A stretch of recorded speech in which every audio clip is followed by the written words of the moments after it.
வாடா போடா என்று பேசுறீங்களே, இப்ப நாங்க வந்து வாடா போடா சீமானே அப்படின்னு நாங்க பேசினா அவர்கள் ஏற்றுக்கொள்வார்களா?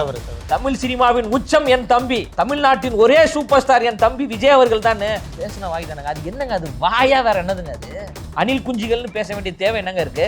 அவர் கூட தான் நாங்க ஆமக்கறி சாப்பிட்டேன் அப்படின்னு சொல்றோம். அப்ப நாங்க வந்து ஆம குஞ்சுகள் சீமான் அப்படின்னு நாங்க சொன்னா சரியா இருக்குமா?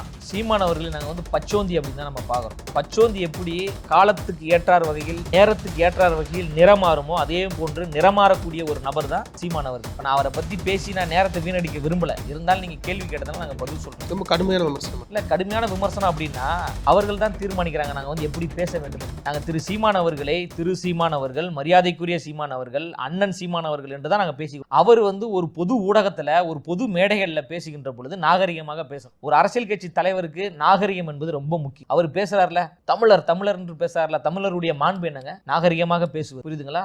மரியாதையாக பேசு. அந்த மரியாதையும் அந்த நாகரிகமும் சீமானிடம் இருக்கிறதா? வாடா போடா என்று பேசுறீங்களே, இப்ப நாங்க வந்து வாடா போடா சீமானே அப்படின்னு நாங்க பேசினா அவர்கள் ஏற்றுக்கொள்வார்களா? இல்லங்க, ஏற்றுக்கொள்வார்களா நம்ம கேக்குறேங்க. நாங்க வாடா போடான்னு பேசினா அவங்க கட்சியை சார்ந்த தம்பிகளும் அண்ணன் சீமான் அவர்களும் ஏற்றுக்கொள்வாரா? எங்கள் மீது 1000 விமர்சனங்கள் இருக்கட்டுங்க, அந்த விமர்சனத்துக்கு நீங்க கேள்வி கேளுங்க, நாங்க பதில் சொல்றோம். வாடா போடா உன்னை யாரா கூப்பிட்டா? சீமான் அவர்களை நாங்க வந்து பச்சோந்தி அப்படின்னு தான் நம்ம பாக்குறோம். பச்சோந்தி எப்படி காலத்துக்கு ஏற்றார் வகையில் நேரத்துக்கு ஏற்றார் வகையில் நிறமாறுமோ அதே போன்று நிறமாறக்கூடிய ஒரு நபர் தான் சீமான் அவர்கள். இப்போ நான் அவரை பற்றி பேசி நான் நேரத்தை வீணடிக்க விரும்பல. இருந்தாலும் நீங்கள் கேள்வி கேட்டதால நாங்கள் பதில் சொல்கிறோம். ரொம்ப கடுமையான விமர்சனமாக இருக்கு. இல்லை, கடுமையான விமர்சனம் அப்படின்னா அவர்கள் தான் தீர்மானிக்கிறாங்க நாங்கள் வந்து எப்படி பேச வேண்டும் என்பதை.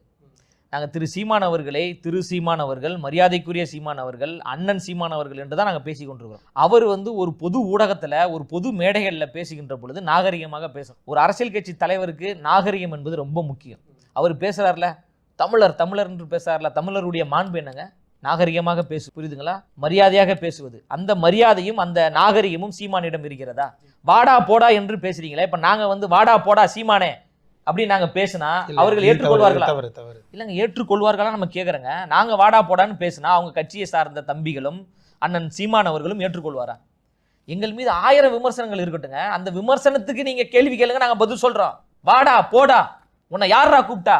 சீமான் அவர்கள் தொடர்ந்து பொதுக்கூட்டங்கள்ல எங்களை குறித்து மிக இழிவாக பேசுறாரு. அணில் குஞ்சுகள்னு பேச வேண்டிய தேவை என்னங்க இருக்கு? அவர் கூட தான் நாங்க ஆமக்கறி சாப்பிட்டேன் அப்படின்னு சொல்றாரு. அப்ப நாங்க வந்து ஆம குஞ்சுகள் சீமான் அப்படின்னு நாங்க சொன்னா சரியா இருக்குமா? நகைச்சுவையாக பேசலங்க.